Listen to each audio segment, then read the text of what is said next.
What's up, guys? Welcome back to the channel. Today we are going to do just a little sharpening video on the Civivi Merit. It's a nice little budget knife. This one is 14C 28-inch steel. It is a really thin blade stock, so I don't imagine this is going to take very long. What I have for gear, I have the Sharpening dual-sided diamond stone that I'm sure you've probably seen on the internet. I actually did an unboxing video on this not that long ago, if you want to check that out. And we're just going to basically re-bevel this, put it at a 17-degree angle. I have an angle guide here to help with that. And it's a pretty nice little knife. It is on bearings. You can see the action's pretty smooth. Detent's great for it is actually a flipper. Detent's pretty good. Reverse flick, I like the reverse flick off the thumb studs. But yeah, it's a pretty nice little knife. Deep carry pocket clip. Purple micarta handles. So if you're real manly, you can carry that. No lanyard hole. So if that's your thing, sorry. But it does work really good. This isn't a review though, so we're gonna get into the sharpening. So to start off, a couple things to keep in mind when we're doing this. We want to make sure that we're holding our angle, right? That is the most important thing. We want to make sure that whatever angle we commit to, in this case 17 degrees, we want to make sure that we're not moving our wrist like this or even like this. We want to keep everything locked into place, and that's going to help get a nice crisp apex on the tip of that blade, right? So like I said, this is a pretty thin blade stock, so I don't imagine that this is going to take too long. And it was sharpened not that long ago. I'm just doing it for the video.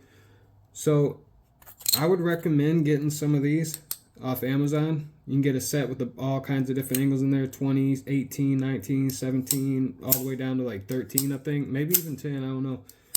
They're extremely useful, and some people might say it's cheating, but I mean, it's up to you. Especially if you're first learning, these things are, like I said, extremely helpful in helping you get used to like identifying which angle is which. And so sometimes I'll use them just to get my initial angle and then go from there. Sometimes I'll use it for the whole sharpening. One thing I like to mention, something that I realized, I'm not sure why this happens, maybe someone can let me know if they know. When you sharpen on diamond stones, I've noticed it ends like scratches up your satin, the satin finish. I'm guessing that the diamonds break off of there, and then when you're wiping it off, it scratches the finish on a knife. I hate that.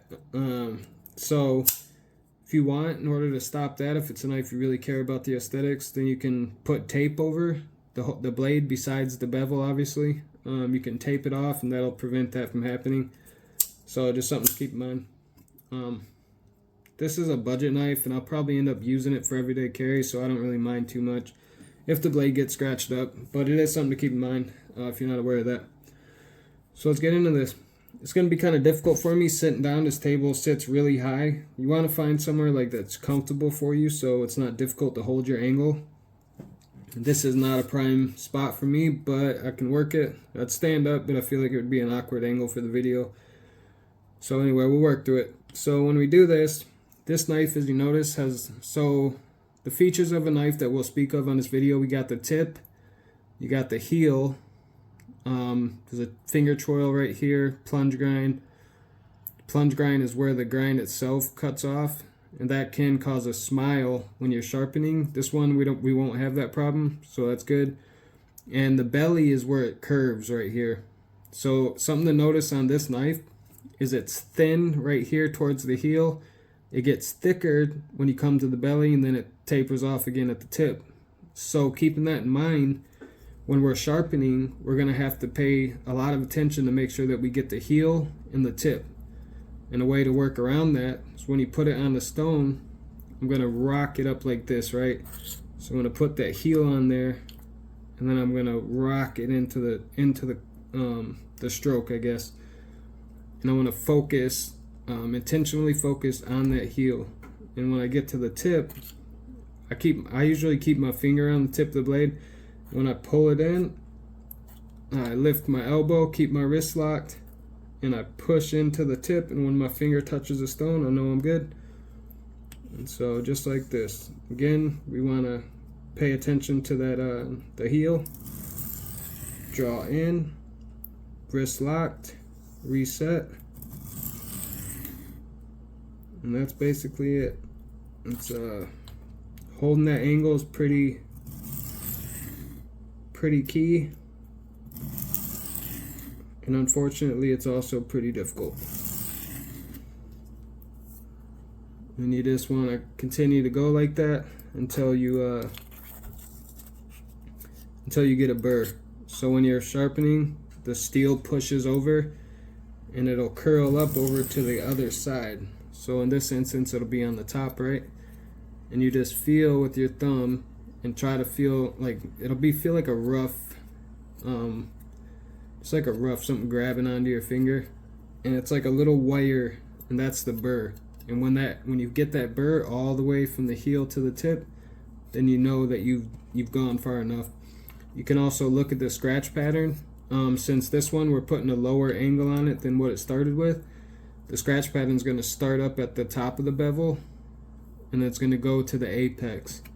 And so we can pull it off and check our progress and pay attention to that. And again, it's just real important to keep that wrist locked. If you got a guide, if you got like a little guide like this, then you don't really have to worry too much, because you can just put it back on and you know what your angle is. But if you don't, keeping your wrist locked is going to be paramount to making sure that you're holding the correct angle, right? And when you get to that belly, push in with your finger, lift up with your elbow. You don't want to turn your wrist down, because then you're losing your angle. You just want to lift up with your elbow. And I already got a burr all the way down the length of the blade. Like I said, this one was already recently sharpened, so if you're doing it, it'll probably take you a little bit longer. It's quick for me because I didn't really have to remove too much material. I'm gonna hit it a few more times, paying particular attention to the heel and to the tip. And now I got a burr all the way down the hole from the heel to the tip. There's a burr all the way down. I can feel it. So that means I'm ready to go to the other side. When I get to the other side, because I have that burr on there, I like to do a really light pass for my first pass. Just a real light one. And I'm just trying to knock that burr over so I don't rip it off and then cause microchipping or tears in the apex. So once we do that, then we can just go ahead and continue. Again, on this, I'm going to pay attention to that heel. I'm going to hold it like that and then lift my elbow. I'm going to rock into it, because that heel is going to be difficult to get, since it starts skinny, gets fat, and then skinny again. The heel is going to cause us a lot of trouble on this particular blade. The heel is always tricky, but unfortunately this one's more tricky than usual due to the geometry of the blade. But as long as we're aware of that and compensating for it, then we should have no problem.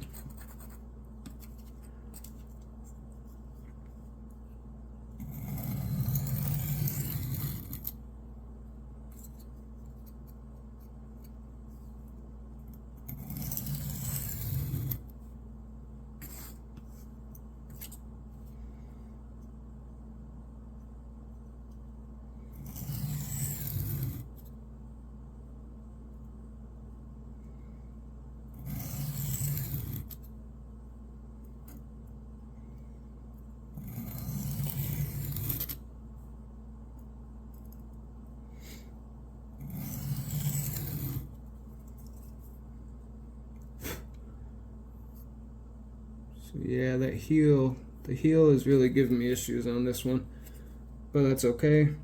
We're just gonna pay a little more attention to the heel, do a few extra strokes down there, make sure that we're getting it, and then we're gonna blend it all in.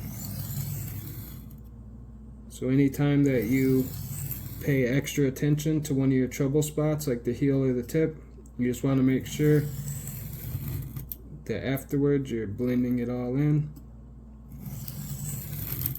And when you're sharpening, like, there's a lot of controversy on if you can go back and forth or just one way. And to be frank, honestly, it doesn't matter. You might get like a minute amount of like increased edge performance or just more crispier edge if you do go one way, because there are micro serrations, right? If you zoomed into this, there'd be little teeth, and if you're going one direction, you're lining them all up into your cut. So I prefer to go one way, but again, it's not necessary. But looking at this, my angle looks nice. I have a burr all the way down the edge of the blade. I'm going to hit it a couple more times just because that heel is being a little bit problematic. As far as pressure goes, you want to put a decent amount of pressure, but you don't want to bear down into it too much, you know what I mean? Because you can wear out your diamond stone a lot faster. But so now we're done. We got a burr, right? We apexed it. When you apex, as soon as you apex, that burr forms. And now we've got a burr. We rolled it over and we've sharpened it until we got the burr all the way over on this side. So we know that we have an absolute point at the apex, right? So we're finished. The sharpening's done. The only thing that we have to do now is get this burr off of here. And we want to do that in a way that's not going to alter our apex in any way. So the best way to do that is just alternating passes, edge leading passes. You might do a couple edge trailing. And I like to start off, I like to keep my angle finder on these because it really helps me tune in that burr. And this real light pass at first on each side. Just real light, barely the weight of the blade. And then now I'll hit it a few times on each side. Again, not very much pressure here. I'm just trying to get that little fragile piece of metal off of there. And I'll hit a couple times on each side, being sure to still keep my angle, keep my wrist locked, lifting from the elbow, turning my body. And then I'll go once, and I'll just keep hitting each side one time. And as I'm doing this, the pressure that I'm putting on the stone is coming less and less. So we're not trying to really remove any more material, right? We're just trying to fold that burr over back and forth until it eventually weakens and either pops off or you just gradually wear it down. And if you keep in mind that burr is just a real thin, like, just piece of metal hanging onto your apex, right? So it's not a heavy duty thing, so you don't need a lot of pressure, and really finesse is going to be your best friend here. So we just want to finesse that off of there. And actually I'm going to swap over to the fine side for the rest of this burr removal. I find that a finer grit tends to help when you're trying to remove the burr. I do like to keep like a more aggressive grit though, because it gives the blade more tooth. And tooth, like I said, those serrations, when you go to cut something, the difference between like a super fine grit finish and then a more coarse grit finish is pretty significant. Like you can feel it grabbing into the material. If you've ever had any experience with like sharpening or knives, then you know what I'm talking about. The toothy edge is like, I used to like to mirror polish everything just because it was cool, but honestly the toothy edge is the way to go.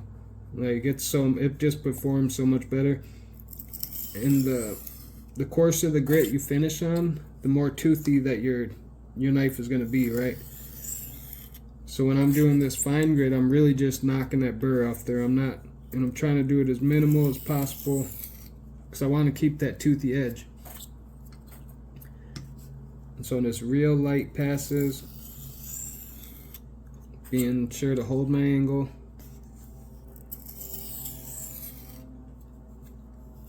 And now it's basic, there's not very much left. I'm gonna do a few more just to be sure.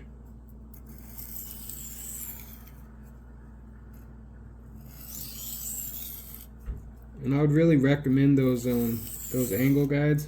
They can really help, especially when you're first starting off.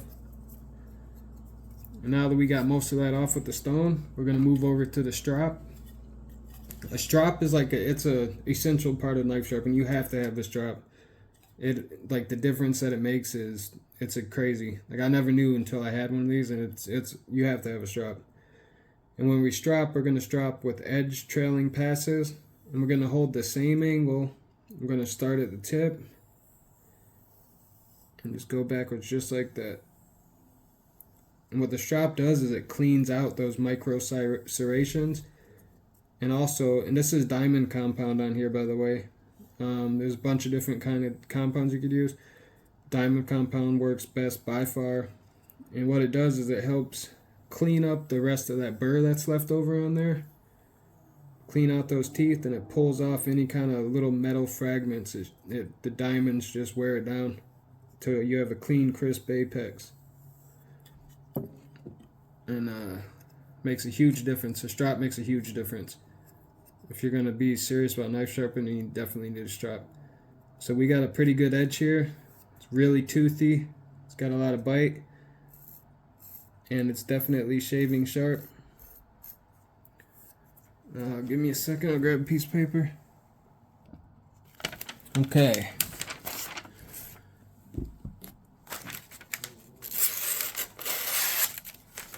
It's got a lot of tooth. Like you can feel it just grabbing onto that paper.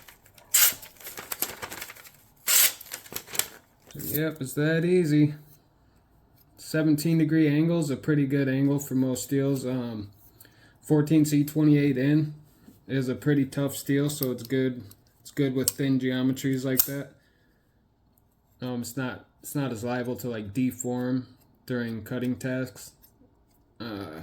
If you do notice that you're getting edge deformation after just a few cuts on stuff, then you might want to make your angle a little bigger, like maybe 18, and then 19 if that doesn't work, or 20, and just find something that works for each individual knife. Yeah, we'll do a couple more of these and go over some more tips. I just wanted to put a different angle on this. Thought it would be good to have you guys involved. Hope you enjoyed the video.